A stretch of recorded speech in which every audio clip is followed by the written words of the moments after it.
मेरा वीडियो निकालो।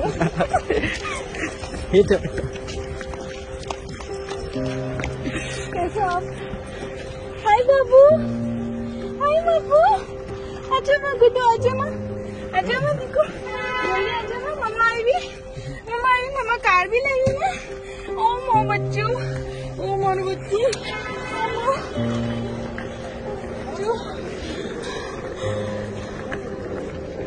मेरा नाम सना है। I am a single mother और मैं अभी DRC कोंगो अफ्रीका में एक स्कूल में जॉब करती हूँ एज अ केमिस्ट्री टीचर।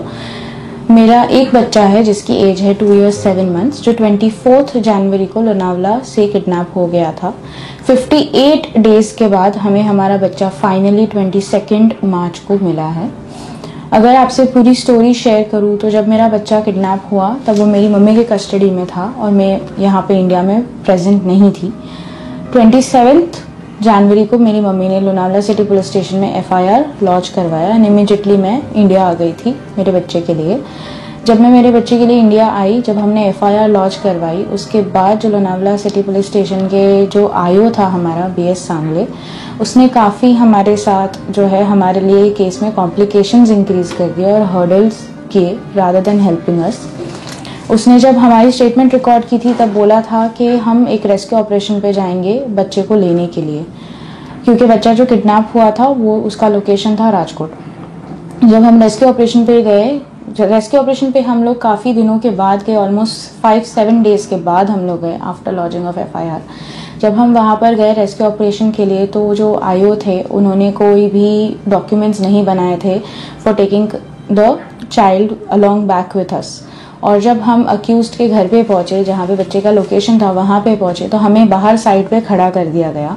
बच्चे को फटाफट अक्यूज्ड जो है वो अंदर, घर के अंदर ले गए। लेडी कांस्टेबल होने के बावजूद IO ने लेडी कांस्टेबल को डायरेक्शन नहीं दिए कि वो बच्चे को ले ले और बच्चे को घर के अंदर छुपा दिया गया। हमें बच्चे को मिलने से भी रोका गया था उस दिन। और फिर जो IO है वो आराम से अक्यूज्ड के साथ उसके घर में बैठ के बात कर रहे थे, चाय पी रहे थे, पानी पी रहे थे। फिर उन्होंने जब है राजकोट पुलिस स्टेशन में जब आए तो वहाँ पे उन्होंने काफ़ी ज़्यादा टाइम लगा दिया बिना मेरे परमिशन के। मेरे डॉक्यूमेंट्स जो है वो सामने वाले के लॉयर्स को भी दिखाए। वहाँ पे उन्होंने काफ़ी ज़्यादा टाइम लगा दिया। ये किडनैपिंग केस के अंदर 3 अक्यूज्ड है, जिसमें से 2 औरतें हैं और एक जो है he is a male. However at the time of arrest सिर्फ एक ही औरत और एक ही मर्द को उन्होंने अरेस्ट किया। जो 2 अक्यूज थे उनको ही अरेस्ट किया गया। वहां से निकलने के बाद मुझे ये दिलासा दिया गया कि बच्चे को लेके आ रहे हैं, हम साथ में लेके जाएंगे। मैंने वहां पे बहुत वेट की लेकिन मेरा बच्चा लाया नहीं गया। फिर बोला गया कि अरेस्ट करके लेके जा रहे हैं तो हम आपका बच्चा कोर्ट में बुलवाएंगे। अरेस्ट के टाइम पे 2 अक्यूज्ड को पकड़ा था। ऑन द वे जब खाना खाने वहां पे हम लोग रुके थे, राजकोट से हम लोग वापस लोनावला आ रहे थे, खाना खाने के लिए हम लोग एक जगह पे रुके। वहां से निकलने के टाइम पे जो वहां की जो लेडी थी उसने एक्टिंग किया हार्ट अटैक का, उसको पुलिस टीम हॉस्पिटल लेकर गई। हॉस्पिटल में उनके सारे रिपोर्ट्स जो थे वो नेगेटिव थे, उनका ECG कम्प्लीटली नॉर्मल था। फिर भी IO ने उनको वहीं पर छोड़ दिया और लेकर नहीं आए। कंटिन्यूसली जो अक्यूज था वो अपना फोन यूज कर रहा था अरेस्ट होने के बाद। इवन कोर्ट में जब उसको रिमांड पे लाए गए तब भी वो अपना फोन यूज कर रहा था। 2 दिन के बाद कोर्ट में बच्चे को बुलाया गया। हम बच्चे की हालत नहीं देख पा रहे थे क्योंकि हमने देखा कि बच्चे का काफी ज्यादा वेट लॉस हो चुका है। वो बहुत रो रहा था, मेरे पास आने के लिए कर रहा था। मैंने IO BS सांगले को रिक्वेस्ट की कि प्लीज आप मुझे एक बार मेरे बच्चे को देखने दीजिए कि आपने उसको कहाँ पे कोर्ट में ठहराया है। लेकिन उन्होंने मुझे बहुत ही रूडली बोल दिया कि हमें आपको कोई जरूरत नहीं है बच्चे से मिलने की। कोर्ट में जब मैंने मेरे बच्चे को लेने की ट्राई की सामने वाले के रिलेटिव्स के पास से, तब उन्होंने मुझ पे हाथ उठाया, एक क्वारल हुआ और वो क्वारल के टाइम पे कोर्ट के ऑर्डर्स दिए गए कि दोनों जो पार्टीज हैं उन पे कार्यवाही की जाए। हम सबको डिटेन कर दिया गया, मुझे, मेरी मम्मी को, मेरे आंटी को, जो भी मेरे साथ, इवन मेरे लॉयर को भी साइड पे बिठा दिया गया। लेकिन अक्यूज्ड के जो रिलेटिव्स थे उनको फ्रीली जाने दिया। बच्चे को कोई किसी ने रिमांड होम में रखने की बात नहीं की, ना उसका मेडिकल चेकअप किया, ना कुछ भी किया। उसके बाद कोर्ट के ऑर्डर्स हुए कि विद इन 15 डेज अक्यूज्ड को जो है वो बच्चा मुझे रिटर्न करना है, लेकिन उन्होंने रिटर्न नहीं किया। हमने फिर जाके खुद सर्च वारंट इश्यू करवाया क्योंकि IO की ड्यूटी थी सर्च वारंट इश्यू करवाने की, लेकिन उन्होंने कोई सर्च वारंट इश्यू नहीं करवाया था। जब सर्च वारंट इशू करवाया हमने बहुत रिक्वेस्ट की, बहुत प्लीज़ की, बहुत एप्लीकेशंस लिखे, जगह जगह पे हमने बहुत सारे एप्लीकेशंस लिखे कि जब टीम सर्च वारंट एग्जीक्यूट करने जाएगी तो वो खाली हाथ नहीं आनी चाहिए। फिर भी जब टीम भेजी गई सिर्फ 2 कांस्टेबल्स गए और अक्यूज्ड जो है, हमें आउटसाइड इन्फॉर्मेशन मिली कि वो जब पुलिस टीम वहाँ पे पहुंची तो उसके 1 ही घंटे पहले वो घर छोड़ के भाग गए। इवन उन्होंने घर पे ताला भी नहीं लगाया, सिर्फ कुंडी लगा के भाग गए वो लोग। तो इसका मतलब ये है कि ये इन्फॉर्मेशन उनको कहीं ना कहीं से लीक हुई है और उन्होंने बंद घर का पंचनामा किया और बिना बच्चे को लिए वापस उसी दिन पे रिटर्न आ गए। हमने काफ़ी उनको फ़ोन करके रिक्वेस्ट की कि प्लीज़ आप शाम तक रुकिए, बच्चे को ट्रेस करिए, लेकिन किसी ने हमारी नहीं सुनी। आयु ने उनको ऑर्डर्स दिए कि वापस रिटर्न होने के लिए, तो वो आ गए। और रेस्क्यू ऑपरेशन पे जो था, जो सर्च वारंट एग्जीक्यूट करने के लिए, तो आयु खुद पर्सनली गया भी नहीं था।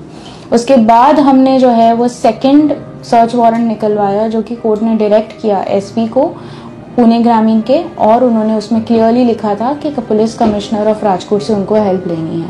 तब जाके फाइनली एसपी और डीवाईएसपी ने इसके ऊपर काम किया। हम होम मिनिस्टर अनिल देशमुख जी के पास भी गए, उनको भी हमने एप्लीकेशन दी। उन्होंने एसपी को रिक्वेस्ट की कि हमारी इसमें मदद कीजिए जितनी हो सके उतनी, और फिर जाके 58 डेज के बाद हमें हमारा बच्चा मिला। हमें हमारा बच्चा मिला तो है 58 डेज के बाद, लेकिन हमारे बच्चे की जो हालत है, जो डिले हुआ है हमें जस्टिस मिलने के लिए, जो कि डे 1 पे जब हम फर्स्ट रेस्क्यू ऑपरेशन पे गए थे, फर्स्ट रेस्क्यू ऑपरेशन के सारे एक्सपेंसेस हमने खुद दिए हैं। जो फर्स्ट रेस्क्यू ऑपरेशन पे गए थे, जब तभी हमें हमारा बच्चा मिल जाता तो आज हमारा बच्चा काफ़ी बेटर कंडीशन में होता। ये 58 डेज में मेरे बच्चे का वजन 7 से 8 किलो कम हो चुका है। डॉक्टर ने उसको देख के बोला है कि he is looking 1 year younger to his current physical age. अभी उसकी एज 2 ईयर्स 7 मंथ्स की है, लेकिन वो अपने अपीयरेंस से 1 ईयर एंड 7 मंथ्स का लग रहा है। वो बच्चा इतना मेंटल ट्रॉमा में है, उसके साथ पता नहीं वहाँ पे क्या हुआ है। वो आके मुझे बोल रहा है मुझे खाना नहीं मिला था, मुझे दूध पीना नहीं मिला था। उसको जब मैं दूध का ग्लास दे रही हूँ तो मेरा बच्चा मुझे ये बोलता है नहीं मैं दूध नहीं पीऊँगा, दूध पीऊँगा तो भूत आ जाएगा। वो दूध पीने के टाइम पे रो रहा है, वो पूरा दिन रो रहा है, पूरी रात रो रहा है। वो रात को डर के काँप के नींद में से उठ के पूरी रात रो रहा है। उसकी हालत इतनी ज़्यादा ख़राब है कि हम उसको चाइल्ड साइकोलॉजिस्ट के पास काउंसलिंग के लिए लेके जा रहे हैं, उसकी हम लोग मेडिकल ट्रीटमेंट करवा रहे हैं। मेरे बच्चे के पैर पे 2 निशान हैं जलाने के, उसको किसी ने जलाया है, किसी ने मारा है, किसी ने डराया है।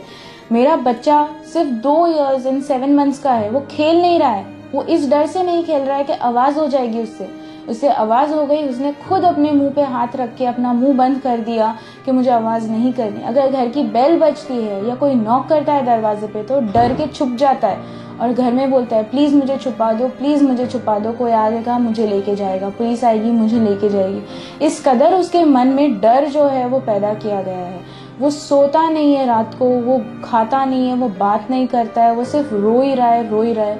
उसकी मेंटल और फिजिकल हालत काफ़ी ज़्यादा ख़राब है। हम बस कोशिश कर रहे हैं कि हर तरीके से उसको प्यार अफेक्शन दे जिससे वो वापस से नॉर्मल हो जाए। जब बच्चे को किडनैप किया गया था तो हमें किडनैपर्स ने हमारे पास से 5 लाख रुपीज़ का रैंसम मांगा था और साथ में हमें थ्रेटन भी किया था कि अगर हम रैंसम मनी पे नहीं करेंगे तो वो बच्चे को नुकसान पहुंचाएंगे और मार भी डालेंगे। इसी वजह से बच्चा आज इतना ज़्यादा फिजिकल स्ट्रेस झेल के आया है, लेकिन वो मेंटली इतना डिस्टर्ब्ड है कि वो इस बारे में बात करने के लिए ही तैयार नहीं है। वो जब कुछ घर में कुछ हो जाता है, कभी रो देता है, कभी खेलते खेलते वो कुछ बोल देता है, जब उसको हम पूछते हैं तो वो एकदम साइलेंट हो जाता है और वो गहरी सोच में चले जाता है। आप सोचिए एक इतना छोटी उम्र का बच्चा इतनी गहरी सोच में जाना, वो कितना मेंटली डिस्टर्ब हो गया होगा। और वो मुझे इतना ज़्यादा इनसिक्योर हो चुका है वो इस सिचुएशन की वजह से कि वो मुझे एक भी मिनट छोड़ नहीं रहा है। मैं कुछ भी नहीं कर पाती हूँ। अभी भी वो मेरे पास था, वो जस्ट 1 मिनट पहले बिकॉज उसको थोड़ा शाई फील हो रहा था दूसरे लोगों के सामने, वो यहाँ से गया है। वो एक भी मिनट के लिए मुझे छोड़ भी नहीं रहा है। किडनैपर्स ने जब रैंसम मनी मांगा और थ्रेटन किया, उसके बावजूद हमें 58 डेज लगे हैं हमारे बच्चे को वापस लाने। चीज़ की हमारे पास एक इंडिपेंडेंट विटनेस की स्टेटमेंट भी रिकॉर्डेड प्रेजेंट है। उसके बावजूद भी इतना ज़्यादा टाइम लगा है और रेस्क्यू ऑपरेशन में आयो ने हमारे बच्चे को जो है वो लिया नहीं है। उसने कम्प्लीटली ये चीज़ को निगलेक्ट की है कि किडनैपिंग रैंसम मनी के लिए की गई थी और उसका पहला ड्यूटी था बच्चे को वहाँ से लेना, राजकोट से बच्चे को लेके वापस से लेके आना, लेकिन ये चीज़ हुई नहीं है। 58 डेज तक बच्चे ने सफ़र किया है। हमारे बच्चे को लाने के लिए हमने इतने हर्डल्स फेस किए and I am very thankful to my lawyer advocate Amit Katarnavale, जिन्होंने मेरी बहुत हेल्प की। मेरे साथ मेरे कोई रिश्तेदार कोई भी मौजूद नहीं थे जिन्होंने मेरा सपोर्ट किया। उन्होंने बड़े भाई बन के मेरे साथ हर एक स्टेप पे खड़े रहे। 58 डेज में एक दिन ऐसा नहीं है जिस दिन मैं और वो घर पे बैठे हैं। हम कहीं ना कहीं कुछ ना कुछ कहीं ना कहीं लोगों के पास जा रहे थे, रिक्वेस्ट कर रहे थे, एप्लीकेशंस लिख रहे थे, बहुत हमने इसमें स्ट्रगल किया, मीडिया को कांटेक्ट कर रहे थे। एक दिन ऐसा नहीं है। और उन्होंने मुझे जो डॉक्यूमेंट्स कोर्ट में जो सारे हमारे डॉक्यूमेंट्स हुए हैं वो इतने अच्छे से करके दिए, सारी गाइडेंस मुझे दी। इवन जब होम मिनिस्टर से मिलने गई तो उन्होंने मुझे साथ में अकम्पनी किया, क्योंकि वो जानते थे कि मुझे मॉरल सपोर्ट की बहुत ज़्यादा ज़रूरत है। वो मेरे साथ राजकोट भी आए थे रेस्क्यू ऑपरेशन पे। वो मेरे साथ जब सेकेंड टाइम पुलिस टीम गई थी और हमें बोला गया था कि आपको आधे रास्ते आना पड़ेगा, आपका बच्चा मिलेगा, तो उन्होंने मेरे साथ अपना सारा काम छोड़ के वो अहमदाबाद तक भी आए हैं। लास्ट 58 डेज से बिना अपना ध्यान रखे, बिना किसी चीज़ पे फोकस किए, बिना कोई दूसरे काम के वो मेरे साथ भाग रहे। एक बात की मुझे बहुत खुशी है कि डे 1 जब मैं उनके पास ये मेरी रिक्वेस्ट लेकर आई थी, मेरा केस लेकर आई थी, तो उन्होंने मुझे प्रॉमिस किया था कि मैं तुम्हारा बच्चा तुम्हें ला कर दूंगा, और उन्होंने अपना प्रॉमिस फुलफिल किया है। ये किडनैपिंग का जो वीडियो वायरल हुआ है उसके ऊपर बहुत लोगों का हम क्वेश्चनिंग आ रही है कि एक स्टोरी क्या है एग्जैक्टली। तो उसका जो घटनाक्रम है वो मैं आपको बताना चाहूँगा और उस किडनैपिंग के केस के बारे में आप लोगों से ये केस शेयर करना चाहूँगा। ये जो किडनैपिंग हुई थी 24 जनवरी को, रिपब्लिक डे के 2 दिन पहले, इस किडनैपिंग की लोनावला सिटी पुलिस स्टेशन में जो FIR रजिस्टर हुई है वो ऑफेंस जो है वो डिस्क्लोज हो रहा है section 365 of the Indian penal code. In spite of that section 363 of the Indian penal code जो है वो इसमें इन्वोक किया गया। जब ये किडनैपिंग हुई थी उस समय पर यह बच्चा उसकी नानी के कस्टडी में था और उसकी मम्मी साउथ अफ्रीका में थी। उसको जब ये बच्चे की किडनैपिंग की खबर मिली वो तुरंत 30 जनवरी को स्टेटमेंट देने लोनावला सिटी पुलिस स्टेशन में आई। उसने अपनी स्टेटमेंट रिकॉर्ड करवाई। उसमें भी 365 IPC डिस्क्लोज हो रहा था। ये 27 से लेकर 1 फरवरी तक कुछ काम नहीं हुआ। 1 फरवरी को PSI सांगले जो इन्वेस्टिगेशन ऑफिसर है ये रवाना हो गए राजकोट के लिए।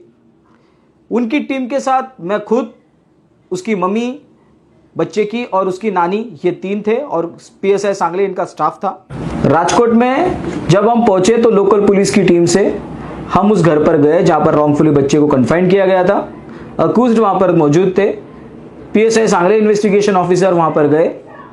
सामने बच्चा था लेकिन बच्चे को उसकी मां से मिलने तक नहीं दिया गया। ऑन द वे जब से हम यहां से निकले थे हमको PSI सांगले ने विश्वास दिलाया था कि बच्चे को मां की गोद में मेरे को देना, ये पहला मेरे को प्रेफरेंस है। आरोपी को अरेस्ट हुई नहीं हुई वो पार्ट है, लेकिन बच्चे को पहले मैं मां की कस्टडी में दे दूंगा, ऐसा हमको बताया। और उस हिसाब से हमने आने का और जाने का पूरा एक्सपेंसेस, उनका खाने का, रहने का, इस पार्टी ने, जो बच्चे की मां है, उसने बियर किया। उसके बावजूद वहां पर जो बच्चा सामने है लेकिन उसको मिल नहीं पाई।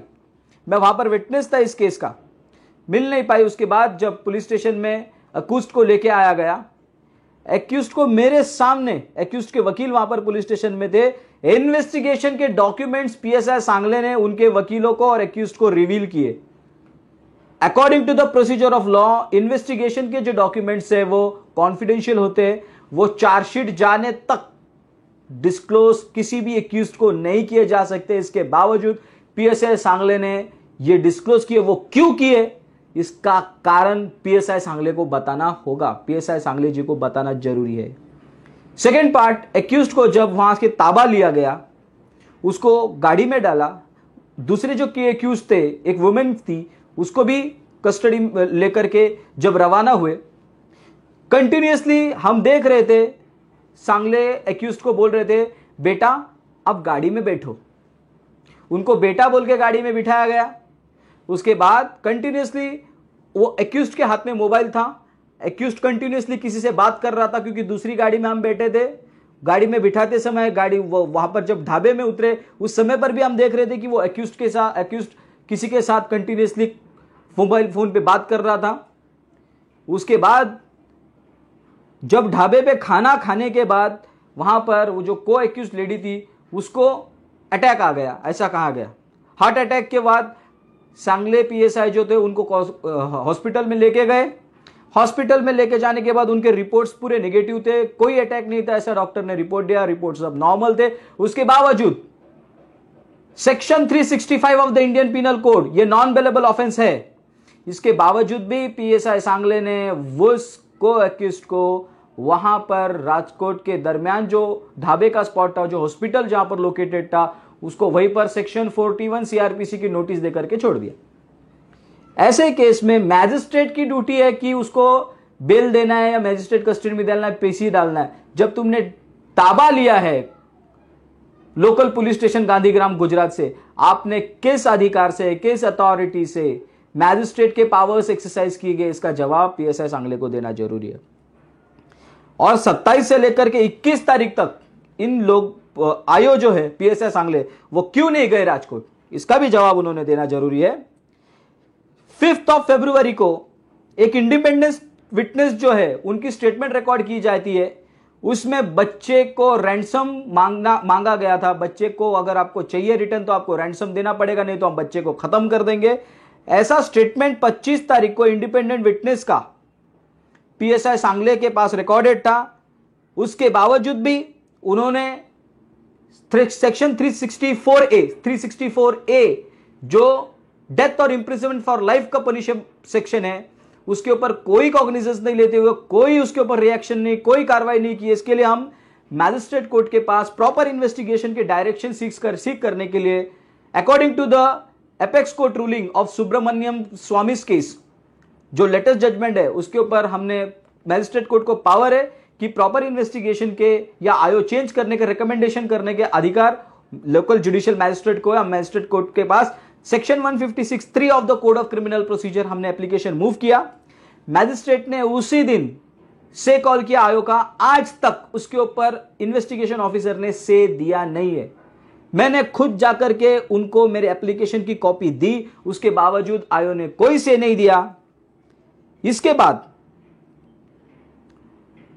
हमने जब भी कोई भी इन्वेस्टिगेशन ऑफिसर को ऐसे केस में जब रेस्क्यू करना होता है, बच्चे की जान और बच्चे की हिफाजत, ये सबसे बड़ा जो पैरामीटर इसमें बोला गया है ऐसे किडनैपिंग्स के केस में, तो इन्वेस्टिगेशन ऑफिसर की पहली ड्यूटी थी कि वो सर्च वारंट इशू करा ले। राजकोट जब पहली विजिट में गए थे तो इन्वेस्टिगेशन ऑफिसर ने इस केस में सर्च वारंट इशू नहीं किया था। Why? The best reason knows to him. अगर वो सर्च वारंट वहां पर इशू कराते तो 7 तारीख को 30 तारीख को जब स्टेटमेंट सना जो उसकी मम्मी है उसका लेने के बाद 1 फरवरी को अगर उसको ले जाते तो आज बच्चा कब मां की कस्टडी में होता, लेकिन वो सर्च वारंट नहीं लेके गए। इसके वजह से हमको प्राइवेटली मैजिस्ट्रेट कोर्ट के सामने वडगांव में हमें सर्च वारंट के लिए एप्लीकेशन मूव करनी पड़ी और 10 फरवरी में ऑनरेबल मैजिस्ट्रेट कोर्ट ने उसके ऊपर वारंट नहीं इशू किया, ऑर्डर पास किया और सामने वाले को बोला कि 15 डेज के अंदर आपको कस्टडी बच्चे की देनी है। लेकिन जब भी उसके बावजूद भी कस्टडी नहीं दी तो 24 को हमें उसका जो टाइम पीरियड खत्म हो रहा था, हमने 25 तारीख को सर्च वारंट इशू करवाया। कोर्ट ने सर्च वारंट इशू करने के बावजूद भी 3 मार्च तक पीएसआई सांगले गए नहीं बच्चे को लाने के लिए, और उसके बाद कभी भी उस बच्चे को लाने नहीं गए, कस्टडी लेने के लिए नहीं गए। 3 मार्च को वापस लोनावला की पुलिस गई, सेकेंड टीम गई, लेकिन वहां पर कानापूर्ति करते हुए कोर्ट के ऑर्डर को खाली एग्जीक्यूट करने का दिखावा किया। वहां पर बच्चा मिला नहीं, बंद कुंडी लगाई रूम का पंचनामा करके वो रिटर्न आ गए। और फिर हमको मजबूरन 5 मार्च को हमने वापस से कोर्ट के सामने री इश्यू सर्च वारंट का एप्लीकेशन मूव किया। ऑनरेबल कोर्ट ने इस बार सुप्रिंटेंडेंट ऑफ पुलिस पुणे को डायरेक्शन दिए, ग्रामीण को, कि आपको हम डायरेक्ट करते कि आप लोकल पुलिस की मदद, जो राजकोट की कमिश्नर है उनकी मदद लेकर के आप बच्चे की कस्टडी लेकर के उसकी कस्टडी आप मां को दे दीजिए। सर्च वारंट इशू किया गया। 6 मार्च को यह वारंट इशू गया था। 21 मार्च तक कुछ नहीं किया गया था। 16 मार्च तक, 6 से 16 मार्च तक कुछ नहीं किया गया लोकल पुलिस के। हमने हायर अथॉरिटीज को भी उसकी मां ने बोला गया है, एप्लीकेशंस दिए गए, कंप्लेंट्स दिए गए, लेकिन कुछ नहीं हुआ। मजबूरन हमको honourable home minister Shri Deshmukh, Anil Deshmukh ji के पास 17 मार्च को हम गए। 17 मार्च को हमने उनको कोर्ट का ऑर्डर बताया और I am very thankful to the honourable home minister, तो अनिल जी देशमुख, उन्होंने तात्काल ऑर्डर पास किए गए उस एप्लीकेशन के ऊपर। बोला गया था please examine the court order and do the needful. Direction गए थे सीपी को, एसपी ग्रामीण, और उस ऑर्डर के बाद 21 मार्च को टीम राजकोट गई और 22 तारीख को बच्चे को रेस्क्यू करके उसकी कस्टडी मां को दी गई है। तो ये जो डिले हुआ है, जो बच्चे को आज तक कस्टडी देने का, तो उसके लिए पूरा रिस्पॉन्सिबल मैं पीएसआई सांगले को समझता हूं। और जरूर कुछ अल्टेरियर मोटिव के वजह से उन्होंने ये सब टेक्निकल लैप्सेस किए हैं और इसके ऊपर सच सामने आने के लिए जरूर महाराष्ट्र गवर्नमेंट कुछ स्टेप्स उठाएगी, मैं उनसे उम्मीद करता हूं। और ये जो क्रेडिट जाता है ये मुझे नहीं बल्कि महाराष्ट्र के होम मिनिस्टर अनिल देशमुख जी को जाता है। मैं तो सिर्फ जरिया था इस काम को पहुंचाने के लिए अंजाम तक। लेकिन 17 मार्च को होम मिनिस्टर का ऑर्डर हुआ और उसके बाद 21 मार्च को तुरंत टीम राजकोट के लिए रवाना हुई।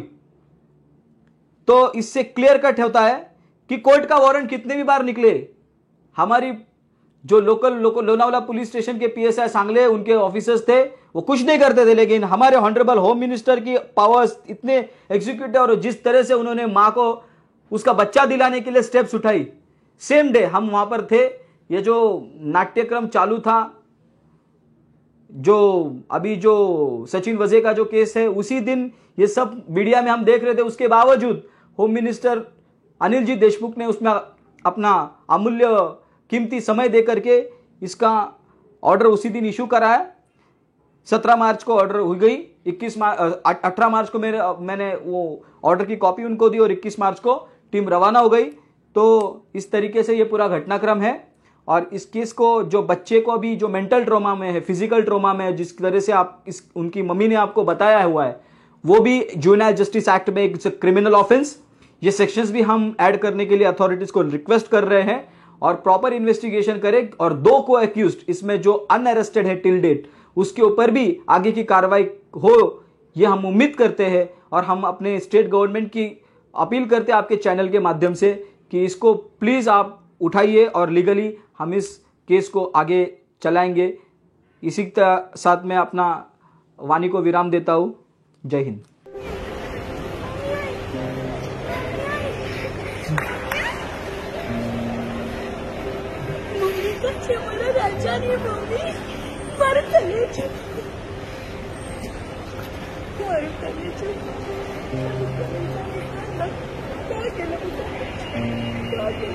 तू याद करता था ना?